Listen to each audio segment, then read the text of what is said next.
رسول الكريم أما بعد فأعوذ بالله من الشيطان الرجيم بسم الله الرحمن الرحيم فإن مع العسر يسرا صدق الله العظيم وصدق رسوله النبي الكريم الأمين ونحن على ذلك من الشاهدين والشاكرين والحمد لله رب العالمين إن الله وملائكته يصلون على النبي يا أيها الذين آمنوا صلوا عليه وسلموا تسليما اللهم صل على سيدنا ومولانا محمد وبارك وسلم وصل عليه الصلاة والسلام عليك يا سيدي يا رسول الله الصلاة والسلام عليك يا سيدي يا حبيب الله وعلى آلك وأصحابك أجمعين. تو علی کا زور بازو، تو علی کا زور بازو اور رسول حق کی خوشبو، تو علی کا زور بازو اور رسول حق کی خوشبو، تیرے نام پر ہی تمام بزرگی ہے یا غوث اعظم. حمد و صلات کے بعد واجب الاحترام سامعین حضرات، السلام علیکم ورحمۃ اللہ وبرکاتہ. سامعین حضرات،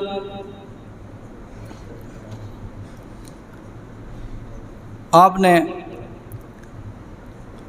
حضرت غوث اعظم رحمۃ اللہ تعالی علیہ کے بارے میں میرے برادران سے بیان سنے ہیں، شان بھی سنی ہے، مقام بھی سنا ہے کہ اللہ تبارک و تعالی نے حضور غوث اعظم کو کیا مرتبہ اور کیا شان عطا فرمائی ہے. سامعین حضرات، میں عرض یہ کرنا چاہتا ہوں، یہ بات آپ کو بتانا چاہتا ہوں کہ اللہ تبارک و تعالی نے حضور غوث اعظم رحمۃ اللہ تعالی علیہ کو یہ شان، یہ رتبہ، یہ بزرگی کیسے عطا فرمائی. سامعین حضرات، حضرت شیخ ابو عبداللہ رحمۃ اللہ تعالی علیہ فرماتے ہیں کہ میں نے حضور غوث اعظم کی تقریباً 40 سال تک خدمت کی ہے. کتنے؟ 40 سال. جن کو سمجھ آ رہی ہے وہی ذرا جواب دیں. ماشاءاللہ. کتنے سال خدمت کی ہے؟ 40 سال. آپ فرماتے ہیں کہ میں نے پیران پیر حضور غوث اعظم رحمۃ اللہ تعالی علیہ کو اس 40 سال کے طویل عرصے میں ہر رات کو یہ دیکھا، یہ معمول دیکھا ہے آپ کا کہ آپ نماز عشاء پڑھتے اور عبادت میں مصروف ہو جاتے ہیں. اللہ تعالیٰ کی عبادت میں مصروف ہو جاتے، عبادت کرتے کرتے کرتے کرتے پوری رات گزر جاتی حتیٰ کہ صبح ہو جاتی. فرماتے ہیں کہ وہ اسی نماز عشاء کے وضو سے صبح کی نماز پڑھتے. فرماتے ہیں 40 سال تک میں یہی معمول دیکھا ہے. فرماتے ہیں کہ ہر وقت اللہ تعالیٰ کی یاد میں رہتے، جیسے بھی بے وضو ہوتے فوراً وضو فرما لیتے اور اس کے بعد تحیۃ الوضو 2 رکعت نماز نفل پڑھتے. یہ آپ کا معمول تھا، ہر وقت اللہ تعالیٰ کی یاد میں رہتے. تو سامعین حضرات، ایک آپ کے بارے میں یہ بھی ہے کہ 15 سال تک آپ نے ہر رات کو 15 سال ہر رات کو اس طویل عرصے میں ہر رات جو ہے ایک قرآن پاک جو ہے مکمل کر لیتے، پڑھتے تھے. سامعین حضرات، افضل العبادت تلاوت القرآن. تمام عبادتوں میں قرآن پاک کی تلاوت جو ہے افضل ہے نماز کے بعد. تو سامعین حضرات، یہ بھی ایک قرآن پڑھنا عبادت ہے، اور آپ جو طلباء کرام پڑھتے ہیں قرآن پاک، یہ بھی ایک عبادت ہے۔ اگر آپ عبادت کر کے ثواب کی نیت کر کے پڑھیں گے تو آپ کو بھی ثواب ہوگا۔ تو عرض کرنے کا مطلب یہ ہے کہ دیکھو یہی عبادتیں کر کے اللہ تبارک و تعالی نے دیکھو ان عبادتوں کے ذریعے حضور غوث اعظم کو کیا شان عطا فرمائی ہے۔ یہ شان ایسے نہیں ملی، بہت سی تکلیفیں جھیلی ہیں آپ نے، بہت سی محنتیں کی ہیں، ایسے پیر نہیں بنے، ایسے پیر نہیں بنے جیسے برادران نے پہلے جو ہے بیان کر رہے تھے، فلمی پیر ایسے نہیں۔ جیسے کہ وہ ایک پیر کے بارے میں آتا ہے، کسی خرمغ جیسے مطلب کسی مولوی کے پاس چلا گیا، کوئی اس کا ملن ہو گیا، ملاقات ہوگی، اس سے کہا کہ جو ہے نا میں بھی پیر ہوں، میرے ساتھ آپ بیٹھتے نہیں، یہ وہ فلاں فلاں۔ یہ دیہاتوں میں ذرا ان کا یہ زور ہوتا ہے کہ جو ہے نا اپنے گھر بلائیں، دعوت کے لیے دعا کروائیں، یہ وہ فلاں فلاں۔ تو اس نے بلا لیا، انہوں نے کہا چلو ٹھیک ہے پیر صاحب آپ آ جائیں، ذرا دیکھ لیتے ہیں آپ کو بھی، آپ کی بھی پیری کو دیکھ لیتے ہیں آپ میں کتنا دم ہے۔ انہوں نے بلا لیا اور دعوت میں انہوں نے کھانے کے لیے انہوں نے جناب پلاؤ بنا لیا، پلاؤ۔ اور پیر صاحب سے پہلے انہوں نے پوچھنے لگ گئے کہ حضور ذرا بتاؤ میرا آگے کیا ہونے والا ہے، میرے لیے کون سا کام آسان ہوگا، کون سا میں مشکل ہوگا، کون سے دن مشکل ہوں گے، میں کیا کروں کیا نہ کروں۔ پیر صاحب ہوائی پھیر شروع کر دیے، کبھی کہتے ہیں کیا کرو، کبھی یہ نہ کرو، پہلے حال سارا جان لیا، پھر اسی میں سے ڈگوسلے بنا بنا کے ہوا کے پھیر چھوڑتے ہیں۔ انہوں نے کہا چلو ٹھیک ہے۔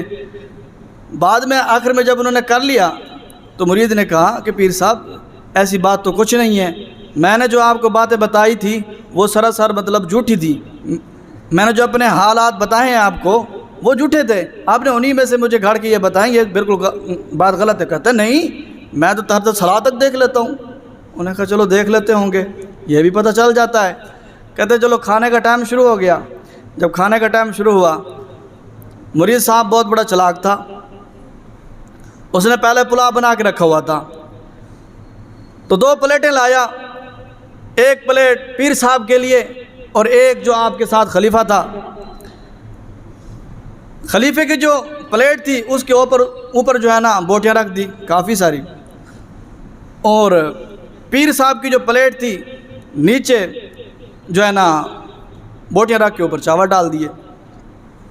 پیر صاحب کی جب سامنے پلیٹ آئی تو انہوں نے دیکھا کہ یہ تو میرے ساتھ ناانصافی ہے، جو میرا مرید ہے، جو میرا خلیفہ ہے، اس کی پلیٹ میں تو بہت ساری بوٹیاں ہیں، میری میں کم، کوئی چیز نظر بھی نہیں آ رہی۔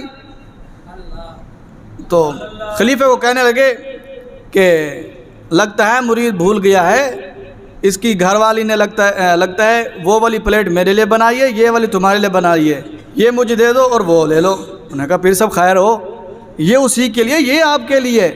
کہتے نہیں آپ بھولتے ہو۔ جب یہ بات آئی پیر صاحب نہ مانے، تو مرید نے کہا پیر صاحب میں نے کہا آپ تحت صلاح تک نہیں دیکھ سکتے، آپ کو اتنا علم نہیں ہے، آپ پہنچی ہوئی سرکار نہیں ہے، یہی ابھی پتہ چل جاتا ہے۔ اسی اپنی پلیٹ کو دیکھیں نیچے ساری بوٹیاں ہیں، اب چاولوں کے نیچے نہیں دیکھ سکتے کہ نیچے بوٹیاں ہیں، آپ کہتے ہیں میں تحت صلاح دیکھ سکتا ہوں، نیچے کے حالات دیکھ سکتا ہوں، اوپر کے حالات دیکھ سکتا ہوں۔ تو یہ والے پیر نہیں تھے۔ آپ نے جو محنتیں کی ہیں نا، آپ سن کے حیران ہو جائیں گے۔ حضور غوث اعظم فرماتے ہیں کہ میں نے کئی سال جنگلوں میں گزارے ہیں، کئی سال جنگلوں میں گزارے ہیں اپنے نفس سے لڑنے کے لیے۔ فرماتے ہیں کہ میں درختوں کے پتے اور بوٹیاں کھا کر اپنی بھوک مٹاتا تھا، اور فرماتے ہیں کہ صرف یہی نہیں، ایسے نہیں کہ ہر روز درختوں کے پتے پھل وغیرہ جنگل میں، ایسے نہیں۔ فرماتے ہیں 1 سال تک، 1 سال کے عرصے تک میں وہ جو گری ہوئی چیزیں ہوتی تھی وہی کھاتا، پورا سال اسی کے ساتھ بھوک مٹاتا، درختوں کے پتے کھاتا، بوٹیاں چھوٹی چھوٹی وہ کھاتا، پورا سال پانی نہیں پیتا، پورا سال پانی نہیں پیتا، پھر جب 1 سال ختم ہو جاتا پھر فرماتے ہیں کہ میں پھر پورا سال کوئی چیز نہیں کھاتا، کوئی چیز نہیں کھاتا، صرف پانی پیتا تھا۔ پھر اس کے بعد جب تیسرا سال پھر آیا تھا پھر میں دونوں چیزوں کو ترک کر دیتا۔ فرماتے ہیں کہ نہ میں کھاتا اور نہ پیتا، بالکل ایسے رہ جاتا۔ اور فرماتے ہیں کہ میں بھیانک وادیوں میں اور اندھیری غاروں میں چلا جاتا بغیر جھجک کے، بغیر ڈرے، اور یہ جو دنیا ہے یہ بن سور کر میرے سامنے آتی، لیکن فرماتے کہ الحمدللہ میں نے اس پر فتح حاصل کی، میں نے دنیا کو ٹھکرا کے رکھ دیا۔ اتنی تکلیفیں جھیل کر آپ کو یہ رتبہ ملا ہے، آپ اتنی یہ اولیاء کے سردار بنے ہیں، ایسے نہیں بنے۔ فرماتے ہیں کہ 1 سال کے بعد ایک بندہ، ایک شخص آتا تھا جو مجھے ایک اون کا جو ہے جبہ دیا کرتا تھا، تو پورا سال میں اسی میں گزارا کرتا اور خاموش سا رہتا۔ لوگ جب مجھے دیکھتے گزرنے والے تو کہتے یہ دیوانہ ہے،